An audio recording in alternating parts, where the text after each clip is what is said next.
Welcome to Whole Bible Study with your host, Tad Inoue. Today we're asking one of the most fascinating and often overlooked questions in all of Scripture. Why is Joshua, son of Nun, one of the only original Hebrews to enter the Promised Land? What made him different? What made him special? This question matters because it asks us to look deeply at the kind of person God chose to carry Israel from slavery to promise, from following Moses to building a nation. God's choices are never random. They reveal something about both divine purpose and human character. To answer this, we'll take a journey through what we can know about Joshua's inner life, what the rabbinic tradition teaches about him, about how modern critical and historical frameworks frames his world, and finally how the Torah itself explains why he alone, among nearly an entire generation, was able to cross over. Joshua's story begins not with a miracle, but with apprenticeship.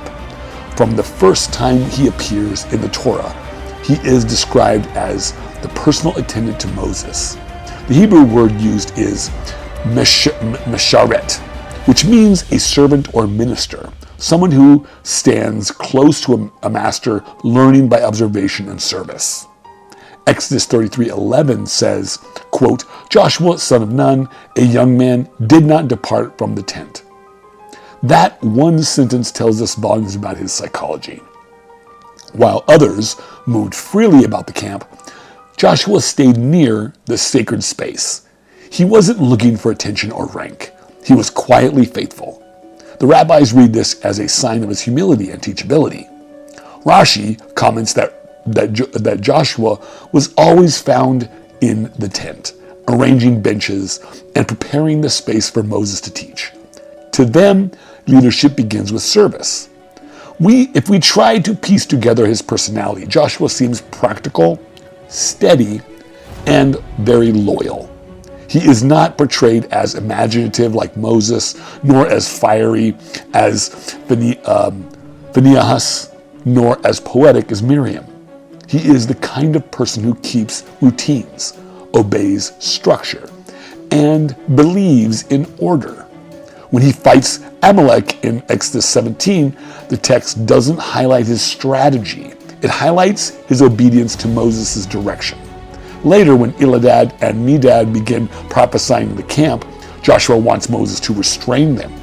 That shows his mind inclined towards boundaries, hierarchy, and clear lines of authority. Yet Moses gently corrects him, saying, "Would that all the Lord's people were prophets." Joshua learns in that moment that spiritual leadership sometimes transcends institutional control. It's one of the many subtle lessons that shape him over 40 years in the wilderness.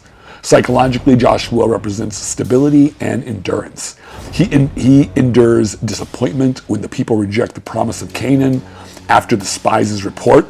He endures the deaths of mentors, Miriam, Aaron, and finally Moses.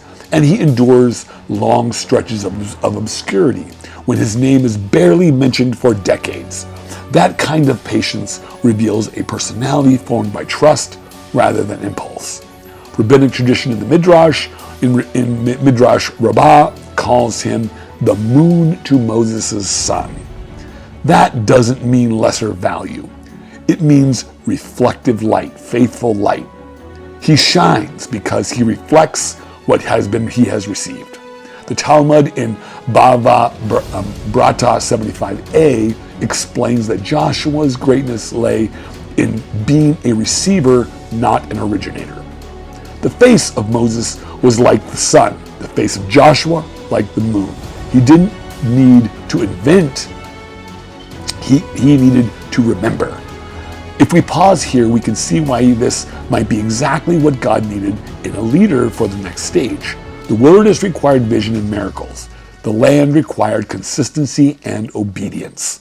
Moses opened the covenant, Joshua stabilized it. His strength was not charisma, it was consistency. The Torah even commands him in Joshua 1, quote, "Be strong and courageous."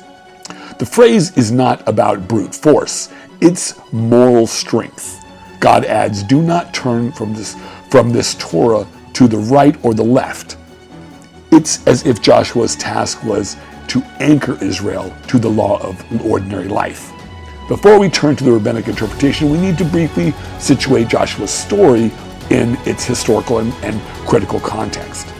Many modern scholars see the book of Joshua as part of what's called the Deuteronomic history, a collection stretching from Deuteronomy through Kings, likely edited during or after the Babylonian exile. The editors use Joshua's story to show that obedience brings blessings and disobedience brings loss. Archaeology gives us a complex picture. Excavations at sites like Jericho, Ai, and Hazor reveal layers of destruction that don't line up neatly with the single sweeping conquest. Many scholars now describe Israel's arrival in Canaan as a gradual process, part of migration, part local uprising, part settlement. None of this diminishes Joshua's meaning. It only reframes how we read the narrative. The book of Joshua tells theological truth through the lens of memory. Whether through one man's campaign or generations of movement, Israel's entry into the land symbolizes covenant faithfulness realized. Within the rabbinic world, Joshua becomes a model of faithful succession. The act of Moses laying hands on him, the Shemitah, is where later Jewish traditions originate. The Sifri on Numbers says that Moses transferred some of his radiance to Joshua. Not all. The image, again, is the moon receiving light from the sun. The rabbis also teach that Joshua's name changed from Hoshea to Yehoshua carries significance. In Numbers 13:16, Moses adds the divine element YH, meaning that Joshua's very identity includes God's name. Midrash explains that Moses prayed for him, "May God save you from the counsel of the spies." The addition of that syllable symbolizes a divine protection over Joshua's character, preparing him for a test others would fail. Why did that test matter so much? Because the defining event for that generation was their refusal to trust God's promise. 10 of the 12 spies saw fortified cities and giants and concluded that the land was impossible to conquer. Joshua and Caleb alone said otherwise. Joshua's response was not naive optimism. It was covenantal memory. He said, in effect, quote, "The same God who split the sea can give us this land," unquote. His faith wasn't emotional, it was historical. The rabbis highlight that as a core trait. He remembered faith, in their view, is not believing something new. It's remembering what has already been revealed. That is what set Joshua apart. There's another small but yet telling detail in the text. When Moses is told to appoint Joshua, God says, quote, "Take Joshua, a man in whom is the Spirit," unquote. The Hebrew word for spirit here is ruach, meaning breath, wind, or animating life. It doesn't mean ecstatic prophecy. It means moral and spiritual capacity. The rabbis interpret this as the spirit of wisdom and counsel, not the spirit of spectacle.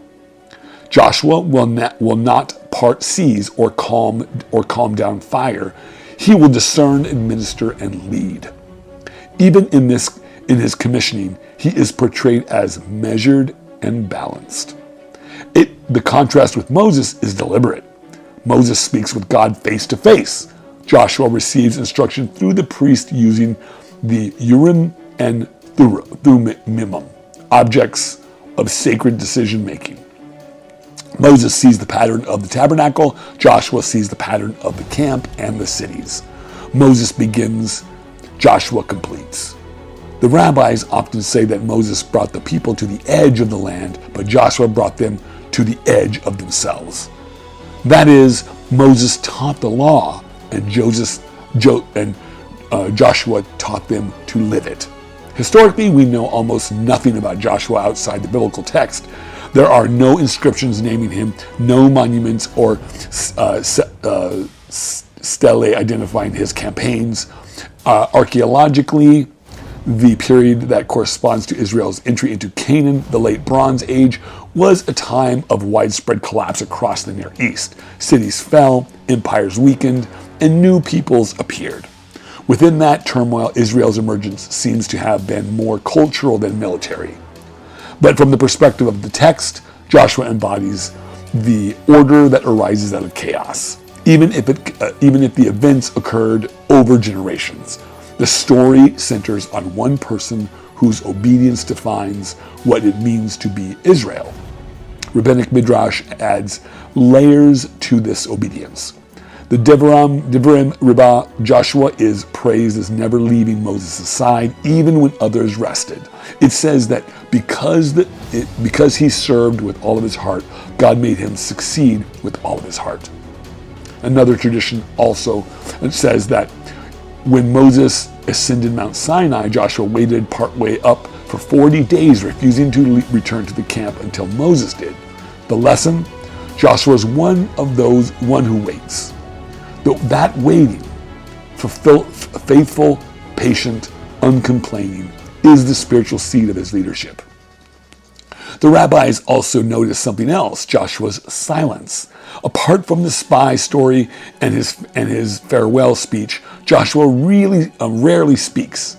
In a culture that values speech and debate, this quietness is remarkable. They interpret this as humility, the kind of humility that listens before commands. One commentary says, quote, Joshua was filled with wisdom because he would place himself at the feet of the wise. That phrase echoes the rabbinic belief that true leadership comes from submission to learning. Now, let's return to our central question. Why was Joshua one of the only original Hebrews to enter the Promised Land? The Torah's answer is that the rest of the generation failed to trust. But underneath that, the rabbinic answer is that Joshua's heart never wavered. In the words of Midrash Tanachuma, Joshua was chosen because he, quote, saw his own eyes and did not forget with his heart, unquote. Others saw miracles and moved on. Joshua internalized them. He remembered manna, the cloud, and the voice at Sinai not as events, but as identity. When he remembered God's works as identity, we don't need constant signs. We live as evidence ourselves. When the time came to cross the Jordan, the story's focus shifts from Moses' staff to the Ark of the Covenant. The priests carry it to the river, and the waters stop. It's a symbolic transfer of authority from a single prophet to a community shaped by law and memory. Joshua's leadership begins not with a command, but with coordination.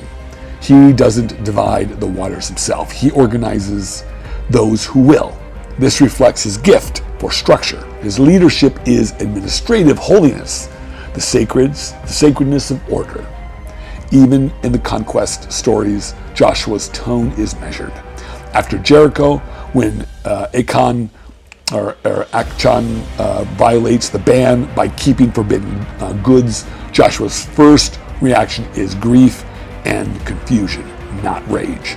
He falls to the ground and asks God why the nation has suffered. Only after receiving instruction does he act.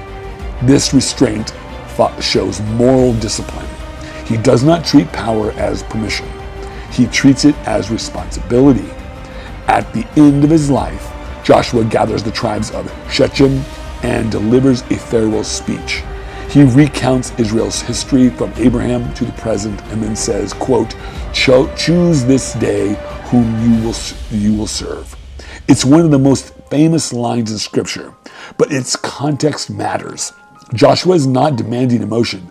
He is demanding decision. He understands that covenant is choice renewed by every generation.